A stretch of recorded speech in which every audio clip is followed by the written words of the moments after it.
Welcome to the BioPharma Business Intelligence Unit, where symbolic integrity meets strategic clarity. At BBIU, we go beyond the headlines to decode the structural forces behind global biopharma, AI, and economic realignment.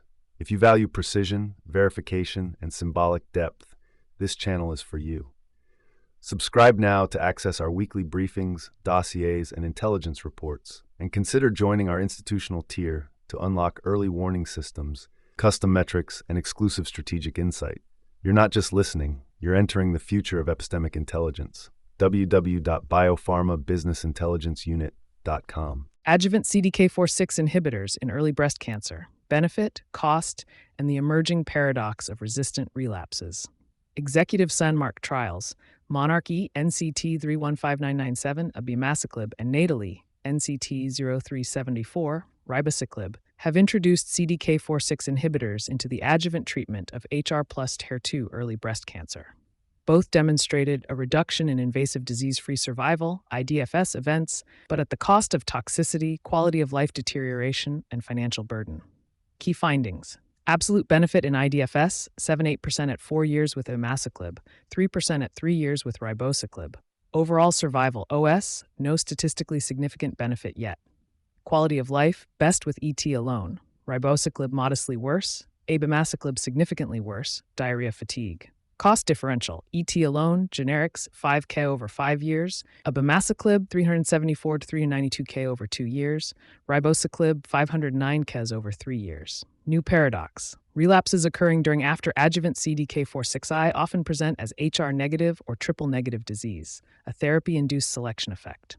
Key structural findings. 1. Clinical efficacy Monarch-E, Abemaciclib plus ET. IDFS at 4 years was 85.5% versus 78.6%, a difference of approximately 7%. No overall survival benefit yet. Natally Ribociclib, IDFS at 3 years was 90.7% versus 80.6%, a difference of about 3.1%. No overall survival benefit yet. ET alone shows 75 to 80% recurrence-free survival at 4 to 5 years, depending on nodal status. 2. Quality of life, ET alone, best average quality of life with manageable symptoms such as arthralgias and hot flushes. Natally with Ribociclib, mild to moderate deterioration, primarily lab-monitored toxicities like neutropenia and QT prolongation. Monarch-E with Abemaciclib, significant early deterioration, especially diarrhea and fatigue, with around 10 to 15% discontinuation. 3. Cost burden, U.S. WAC list prices, ET alone, tamoxifen or aromatase inhibitors, approximately $1,000 to $6,000 total over 5 years. ET plus Abemaciclib for 2 years, approximately $374,000 to $392,000. ET plus Ribociclib for 3 years, approximately $509,000. ET with ovarian suppression, Gaserelin, adds $26,000 to $40,000. ET with zoledronate, drug cost under $1,000, but infusion adds system cost. 4. Biological paradox, therapy-induced selection. ESMO Open 2025 reports that relapses after CDK4/6 inhibitor therapy often present as hormone receptor negative or triple negative. The mechanism. Adjuvant CDK4/6 inhibitors eliminate sensitive clones, leaving behind resistant subclones. This is natural selection within cancer cell populations. The implication, while overall relapse numbers decrease, those that do occur are more aggressive, less responsive, and associated with a worse prognosis. 5.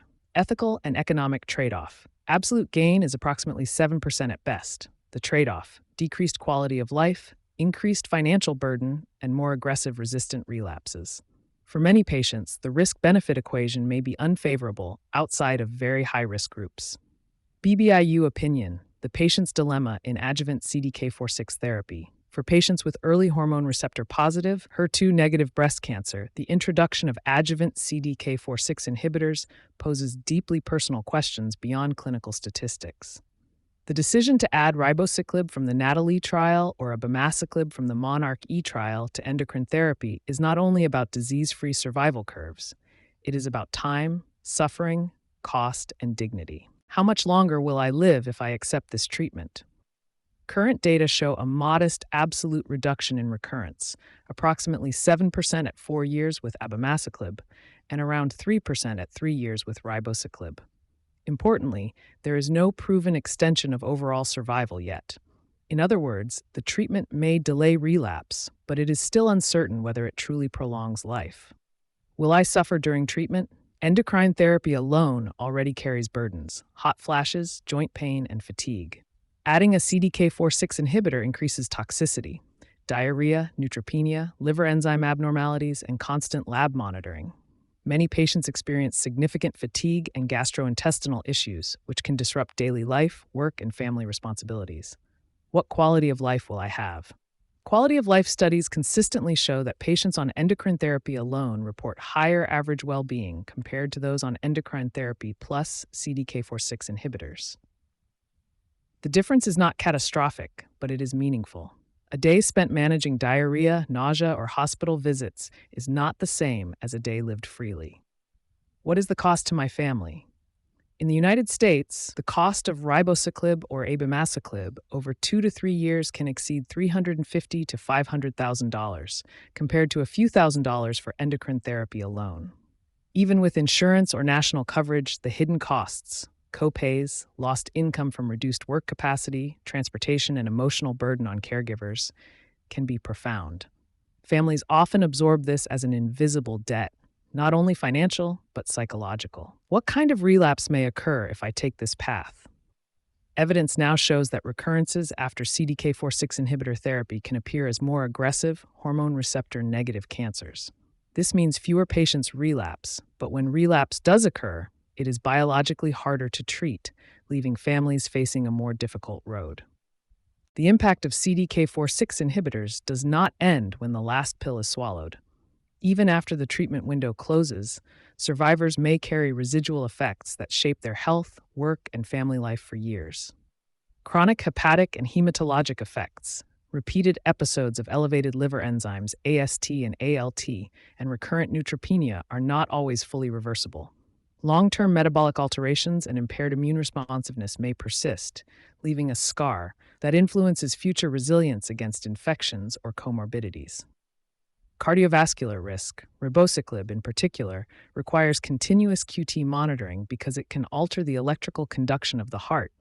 This means a patient who survives breast cancer may face an elevated lifelong risk of arrhythmias or cardiac events, a risk not equally present with endocrine therapy alone. Fatigue and mental health. Cancer survivors often speak of cognitive fatigue, a deep, pervasive exhaustion that persists long after treatment ends. This fatigue can impair concentration, limit the ability to work, and erode family roles. Depression and anxiety are frequent, not only as psychological sequelae of the cancer diagnosis, but also as consequences of accumulated toxicities. Workforce and social reintegration. Endocrine therapy alone, while uncomfortable, is often compatible with maintaining employment and social activity. By contrast, Adjuvant CDK4/6 inhibitors frequently necessitate prolonged medical leave, loss of income, or reduced professional capacity. Returning to a normal life is slower and, in some cases, incomplete. Fertility and bone health. In younger women, the required ovarian suppression, goserelin or similar, combined with CDK4/6 inhibitors may irreversibly impact fertility and accelerate bone density loss. Decisions made to avoid relapse today may close the door permanently on future motherhood or impose early osteoporosis. In short, the treatment is not a 2 or 3 year parenthesis. It leaves behind a long afterlife, medical, psychological, and social, that families must anticipate before consenting. In modern oncology, the critical question is not only when to start therapy, but when the risks begin to outweigh the benefits. BBIU identifies several sentinel signals that patients, families, and clinicians should monitor closely. High discontinuation rates. If, outside of controlled clinical trials, more than 15 to 20% of patients discontinue therapy due to toxicity, this indicates a real-world burden greater than what informed consent materials describe. Each dropout is a marker of unsustainable toxicity. Early biological resistance. The appearance of relapses within the first 2 to 3 years despite CDK4/6 therapy suggests the presence of resistant clones from the outset. Each early relapse should be considered a sentinel case, warning that the strategy may have intrinsic biological limits. Divergence between IDFS and OS. If reductions in recurrence rates, known as invasive disease-free survival, do not translate into overall survival gains at 5 to 7 years, the justification for therapy weakens dramatically. A sustained gap between IDFS and OS would signal systemic overtreatment across thousands of patients. Invisible economic burden. Household debt, liquidation of assets, or withdrawal from the workforce by family caregivers are rarely captured in trial publications, yet they are critical indicators of the real cost of adjuvant therapy. Psychosocial markers. Rising anxiety, depression in the patient or their close relatives, and disruptions in children's lives due to the diminished functionality of a parent are invisible in laboratory graphs, but profoundly real in daily life. BBIU structured view. From the perspective of the patient and their family, adjuvant CDK4/6 inhibitors are not simply a scientific debate about hazard ratios and confidence intervals. They represent an existential choice framed by four interconnected dimensions. Time. The absolute gain is modest, around 3 to 7% in IDFS, and it is not yet known whether it extends overall survival. Suffering. The toxicity burden can leave lasting scars: hepatic, hematologic, cardiovascular, psychological. Family economy. The direct and hidden costs are enormous, extending far beyond the drug's list price. Uncertain future. Relapses that do occur may be more aggressive, and the absence of overall survival benefit raises the specter of sacrificing quality without securing quantity. Patients have the right to understand these dimensions before deciding. The question is not only, what does the clinical trial show, but what will my life and my family's life look like if I accept or reject this therapy?